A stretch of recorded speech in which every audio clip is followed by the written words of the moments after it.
Bonjour les amis, je me présente, moi c'est Bakin, c'est ma première vidéo.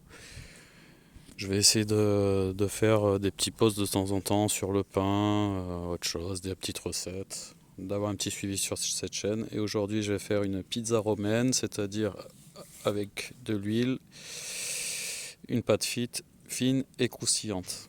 Pour ceci il va me falloir de l'eau, de la levure, de la farine, du sel et de l'huile. Voilà.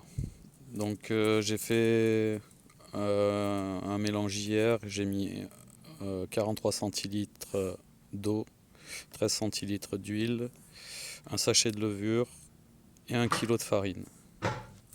Ce qui me fera peut-être environ dans les au moins 4 pizzas à faire. Voilà. Donc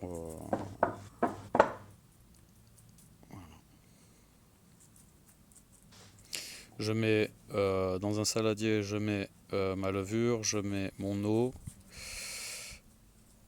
je mélange un peu, j'attends, je mets ma farine, je mets l'huile, je mélange tout. À la fin, je mettrai le sel, je remélange et là, je laisse reposer pendant 24 heures environ. Voilà, là, je vais prendre un pâton, je vais faire environ, je vais le peser à 250 grammes. Vous pouvez choisir entre 200, 250, voire 400 grammes hein, pour ceux qui aiment les pâtes épaisses. Voilà, moi, c'est 250. Voilà, j'aurais pu la bouler, la faire encore un peu reposer pour qu'elle soit plus tendre. Température ambiante, c'est beaucoup plus facile. Donc là, je prends la farine pour pouvoir fleurer le plan de travail, le fariner un peu et pour pouvoir l'étaler facilement.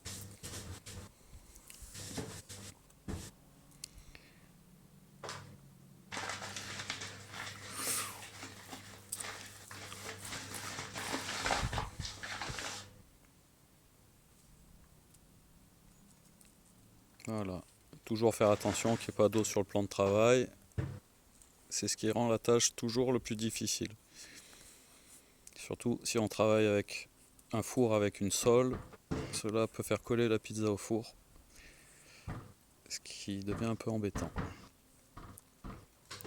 Voilà, là je la prépare à l'étaler. Fariner des deux côtés.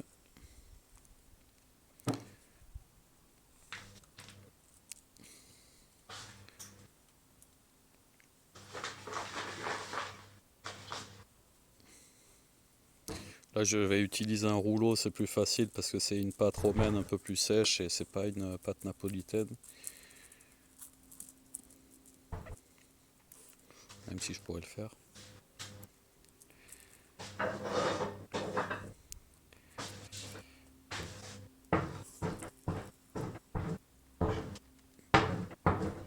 Donc là, je l'étale d'un sens, en longueur. Je vais la mettre à l'horizontale. Et je vais encore pousser dans l'autre longueur. Pousser, tirer, pousser, tirer.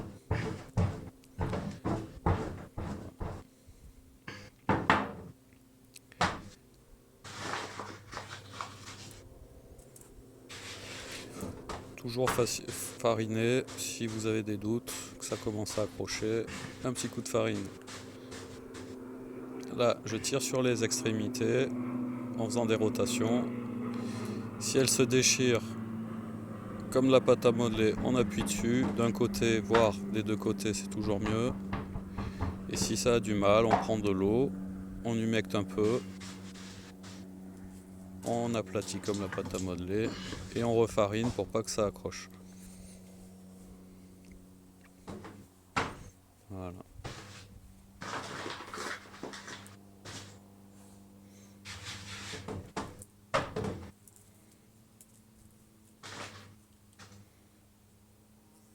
Voilà, à l'endroit où il y a eu de l'eau.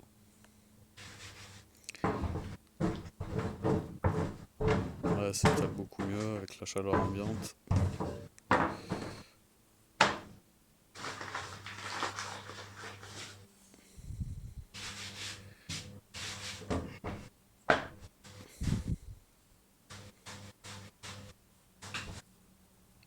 je la tire une dernière fois. Enfin, j'espère.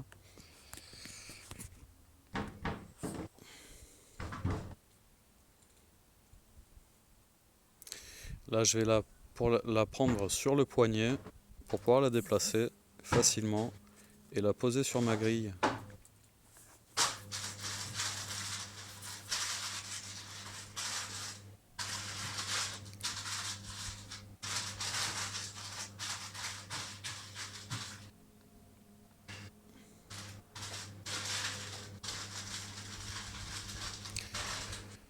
Ensuite, je vais sortir la sauce tomate. C'est la sauce tomate de la veille. Alors quand vous mettez de la sauce tomate sur la pizza, essayez de toujours mettre de la sauce tomate froide, tiède, mais jamais chaude. Elle pourrait trouer votre pâte à pizza. Voilà. Elle est filmée, elle se conserve beaucoup mieux comme ça. Soit je la laisse filmer dans un bol, soit je la congèle.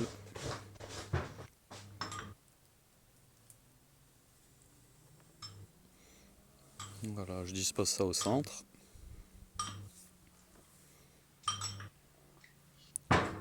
Je pars du milieu, j'étale.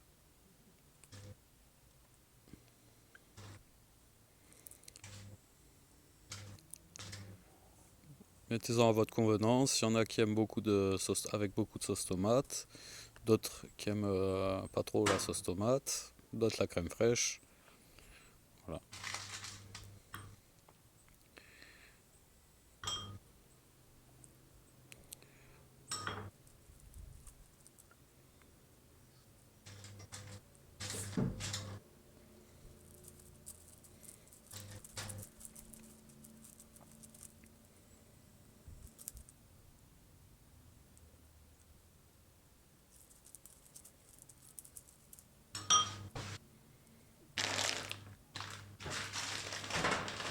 Je prends mon fromage. Voilà, soit on fait un tas au milieu, on pousse un peu de partout, soit on fait un peu pleuvoir comme ça, peut-être plus économique. Et niveau fromage, on met ce qu'il y a. Donc, moi là c'est un mix d'emmental mozza. Dans l'idéal, j'aime le Cantal, ça lui apporte beaucoup de goût. Pour ceux qui aiment beaucoup moins le goût, vous prenez de la mozzarella, voilà. Goût beaucoup plus neutre.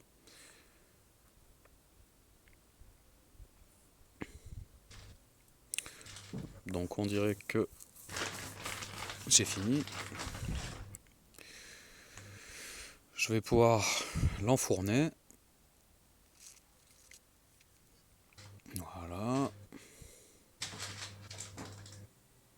J'ai mis le four à 220. La prochaine fois, je ferai à 250, on verra la différence. Là, j'ai pas mis sur la plaque, mais sur une grille. On verra la différence. Voilà. Voilà, je commence à ranger un peu tout.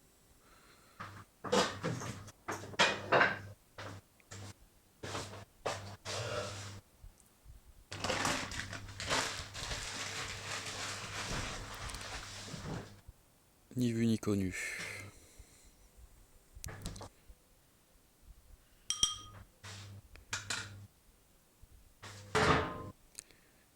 Voilà, je refilme. Je fais déposer le film bien sur la sauce tomate pour pas qu'il y ait d'air. Ça évite de s'oxyder. Voilà, comme je le disais, soit je vais la mettre au frais ou au congélateur. Et pour ce qui est de la pâte, elle peut se garder facilement 3-4 jours. Soit vous la remettez filmée au frigo, ou soit vous pouvez en faire des pâtons que vous allez filmer et les mettre au congélateur. Il suffira juste de les sortir du congélateur, de les faire décongeler pour la prochaine fois que vous en avez besoin.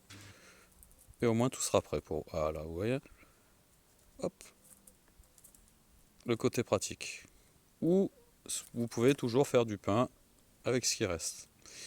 Je vérifie ma pizza, je vois qu'elle a gonflé, le fromage est fondu, elle reste blanche pour l'instant. Je vais attendre que la couleur devienne dorée, vous voyez. Voilà, qu'elle commence à brunir un peu, jaunir, brunir. Voilà, je la tourne, si mon four n'a pas une cuisson homogène, bien sûr. Après, je touche un peu les bordures, la croûte avec le doigt. Si je vois que la croûte est dure,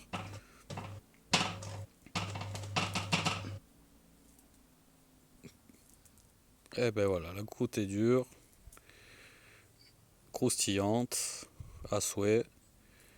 Ça fait une bonne pizza à 2 €. J'espère que cette vidéo a pu vous servir, que vous êtes régalé. N'hésitez pas à me laisser un pouce bleu, vous abonner. J'essaierai de sortir de prochaines vidéos à la suite. Une très bonne journée à vous.